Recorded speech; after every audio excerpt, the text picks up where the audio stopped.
क्योंकि मैडम जी किसी परिचय की मोहताज नहीं, इनेलो पार्टी की बहुत ही कर्मठ कार्यकर्ता है, जो गांव गांव में पूरे थनेश्वर हल्के में गांव गांव में जाकर पार्टी का प्रचार प्रसार करी कई महीने से। मैं मैडम जी से प्रार्थना करूंगा अपना विचार रखें।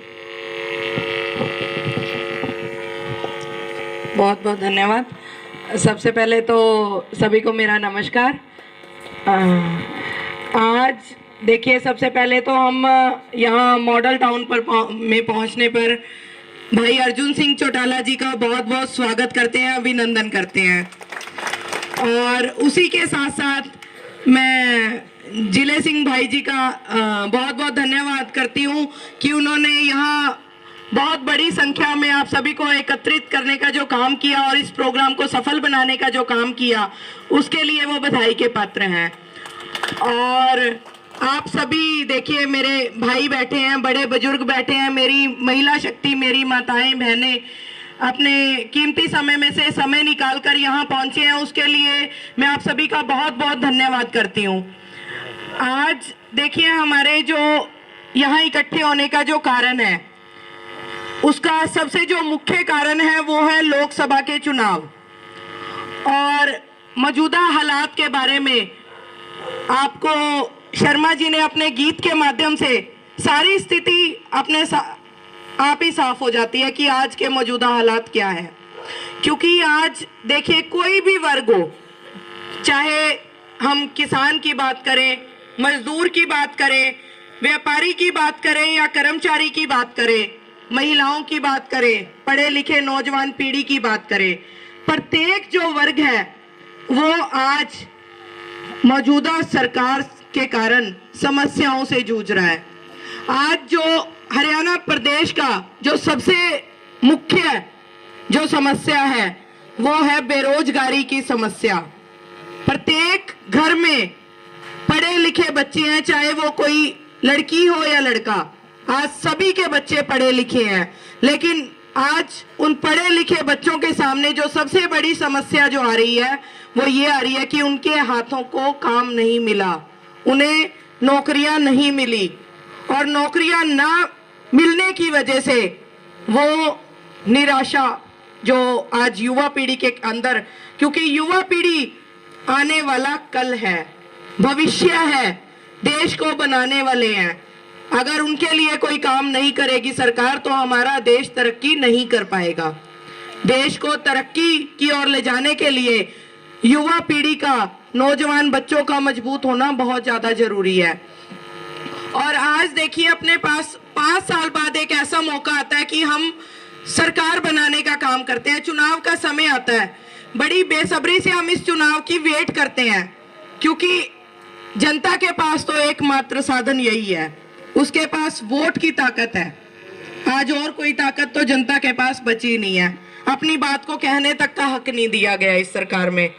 अगर अपनी बात को कोई जोर लगाकर करता है तो सरकार उसके खिलाफ कार्रवाइयां करवा देती है। और इस बात में मुझे लगता है यहाँ किसी को ऐसा नहीं लगता होगा कि ऐसा नहीं होता। और इन सारी समस्याओं के लिए अगर कोई काम कर सकता है तो सबसे पहली जो चीज है कि हमें एक मजबूत नेता चाहिए, जो हमारे हितों की आवाज को, हमारे हकों की आवाज को उठाने का काम करे। और मैं आशा करूंगी कि आप सभी उस नेता का नाम जोर से लेके बताएं, अभय चौटाला जी। बिल्कुल, क्योंकि हमारे हकों की अगर कोई बात करता है तो चौधरी अभय सिंह चौटाला जी हैं। और ये हमारी खुशकिस्मती है कि आज वो कुरुक्षेत्र लोकसभा से चुनाव लड़ रहे हैं। कुरुक्षेत्र लोकसभा के हालातों को देखते हुए उन्होंने ये चुनाव लड़ने का फैसला किया, यानी कि हमारे हकों की लड़ाई को लड़ने का फैसला किया। तो आज हमारा क्या फर्ज बनता है?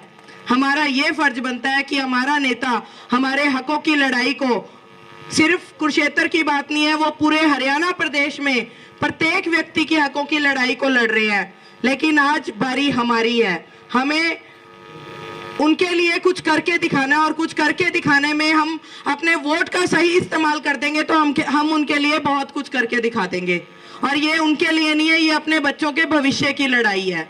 तो आप अपना एक एक कीमती वोट एक एक कीमती वोट चौधरी अभय सिंह चौटाला जी को यहाँ से देने का काम करें, मजबूती से उनको जिताने का काम करें।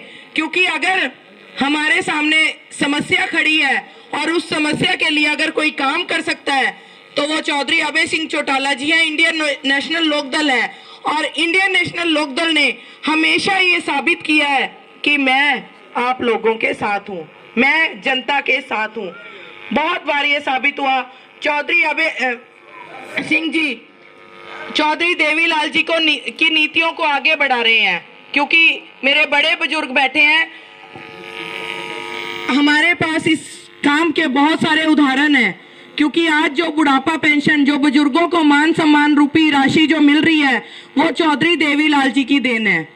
आज अगर वो पेंशन 100 रुपए से शुरू ना होती तो आज 3000 मिल भी ना रहे होते, और वो आज 3000 मिल रहे हैं। लेकिन हमारे पास समय है, आज हमारा वोट हमारे पास है, तो हम वोट का सही इस्तेमाल करें, मिलकर चौधरी अभय सिंह चौटाला जी को यहाँ से जितवाने का काम करें और उन्हें इस जीत के साथ साथ हमें मुख्यमंत्री बनाना है, हमें सरकार बनानी है इंडियन नेशनल लोकदल की।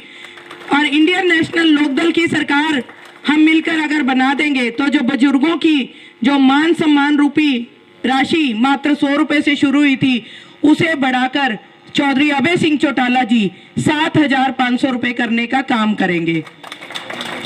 उसी के साथ साथ देखिए, अभी हम पढ़े लिखे बच्चों की बात कर रहे थे। बच्चों को पढ़ा लिखा कर माता पिता ने तो अपना फर्ज पूरा किया, लेकिन सरकार का फर्ज था उनको नौकरियां देने का। तो चौधरी अभय सिंह चौटाला जी का ये निर्णय है कि हमारे पढ़े लिखे बच्चे बेरोजगार नहीं रहेंगे। हमारी सरकार बनते ही प्रत्येक घर में से एक पढ़े लिखे बच्चे को नौकरी देने का काम करेंगे। और वहीं अगर कोई पढ़ा लिखा बच्चा उस नौकरी से वंचित रह जाता है तो उसे 21,000 रुपए बेरोजगारी भत्ता देने का काम करेंगे, ताकि वो बच्चा भी निराश ना हो। तो आज जरूरत है मजबूती की, आज जरूरत है सही निर्णय लेने की, आज जरूरत है इंडियन नेशनल लोकदल सरकार का साथ देने की, और आज जरूरत है चौधरी अभय सिंह चौटाला जी को जीत दिलवाने की। तो आप बहुत बड़ी पावर हैं, अपनी पावर का सही इस्तेमाल कीजिए, अपने वोट का सही इस्तेमाल कीजिए और चौधरी अभय सिंह चौटाला जी को जितवा के भेजना है हमें यहाँ से। और आपका ज्यादा समय मैं ना लेते हुए मैं अनुरोध करूंगी, आप नेता की बात को सुनने के लिए बहुत समय से यहाँ बैठे हैं भाई अर्जुन चौटाला जी। अच्छा, तो आगे की बात शर्मा जी रखेंगे। तो आपने मेरी बात को सुना, उसके लिए आपका बहुत बहुत धन्यवाद।